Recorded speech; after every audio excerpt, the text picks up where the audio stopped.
تنها چند ساعت به اعلام نتایج انتخابات ریاست جمهوری در آمریکا باقی مانده و خاورمیانه در تب تحولاتی عظیم می‌سوزد.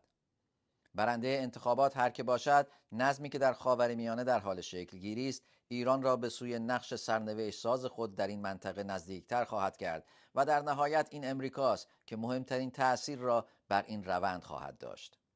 در ایران سایه جنگ با اسرائیل از یک سو و نارضایتی عمومی از عملکرد حکومت در سوی دیگر شرایط را برای گذار از جمهوری اسلامی بیش از پیش مهیا کرده.